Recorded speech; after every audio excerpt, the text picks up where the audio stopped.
वादे तो करते हैं, कायम सही में नहीं रह पाते हैं, लेकिन हमको जहाँ तक महसूस हो रहा है जो हम जो वादा किए थे, हम जो करते हैं वो टिके रहे हैं और टिके रहेंगे। परिचय रखिएगा अपना। कुम्हरा बिशनपुर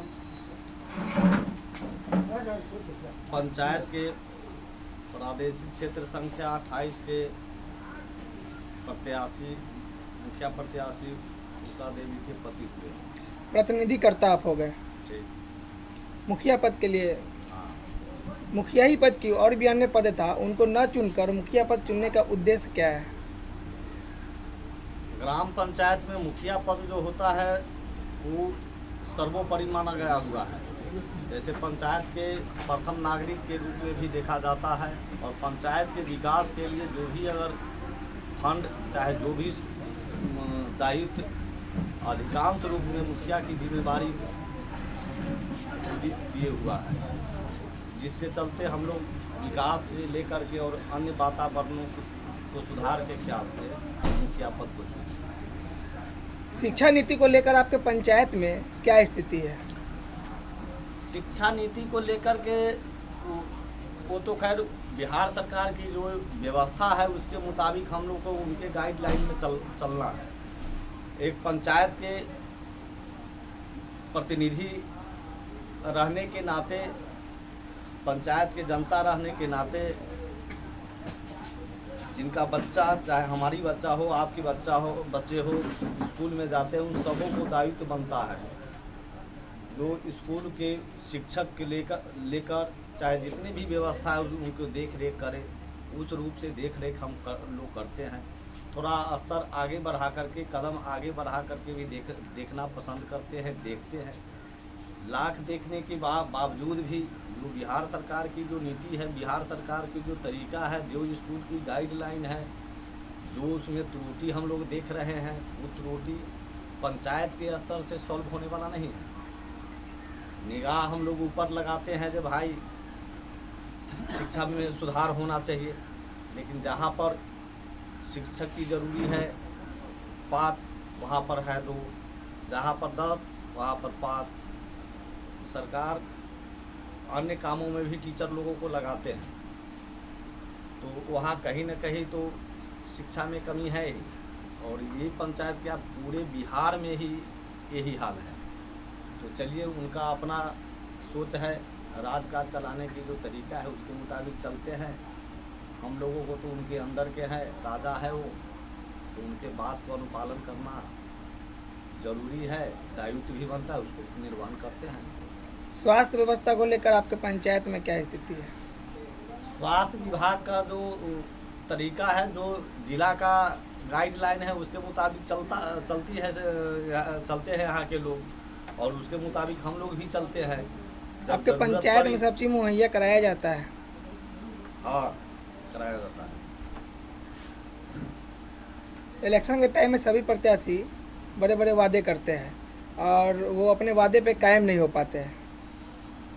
वादे तो करते हैं, कायम सही में नहीं रह पाते हैं, लेकिन हमको जहाँ तक महसूस हो रहा है जो हम जो वादा किए थे, हम जो करते हैं वो टिके रहे हैं और टिके रहेंगे। वर्तमान में भी आपका क्या क्या कार्य रहा है अपने पंचायत में? वर्तमान में जो काम हम किए हैं, जो विकास का काम करना रहता है मुखिया लोगों को, रोड से लेकर के, नाला से लेकर के, आवास से लेकर के, जिन जिन मुद्दों, वृद्धा पेंशन, विकलांग पेंशन, विधवा पेंशन, और जितने भी अगर मुखिया को दायित्व बनता है उस सब में सही तरीके से, सही ढंग से हमने किया है।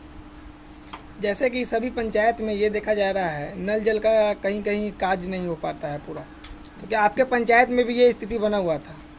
हमारे पंचायत में स्थिति है, कुछ वार्डों में है।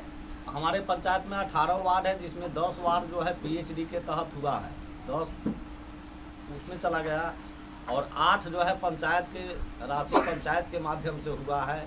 तो उसमें मूल जो कारण है, मूल जो त्रुटि है, जो उस पर नल जल पर जो एक चलाने वाला को जो रखना है, संचालक को, वो सरकार की तरफ से कोई वैसा व्यवस्था नहीं है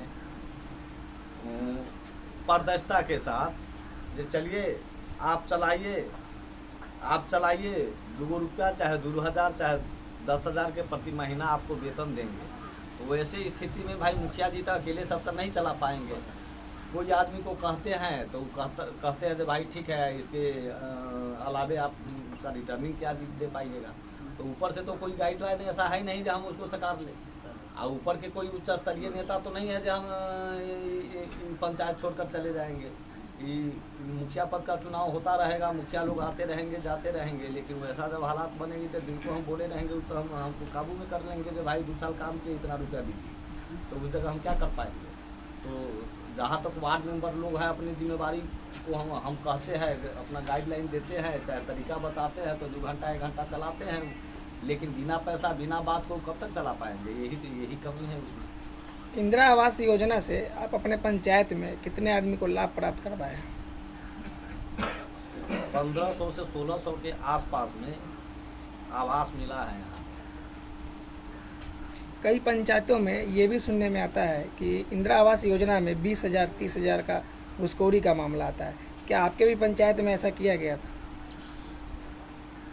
देखिए 3-4 बार हमने लाउड स्पीकर लगा करके प्रचार करवाए, और प्रचार करवाने के बाद कोई लोग हमें भी बोलते थे, लेकिन जब सर्च में लेते हैं आज के डेट में भी कहीं हम जाते हैं तो उस वादा को हम रखते हैं कि भाई आप लोगों के बीच में तो हम प्रचार किया।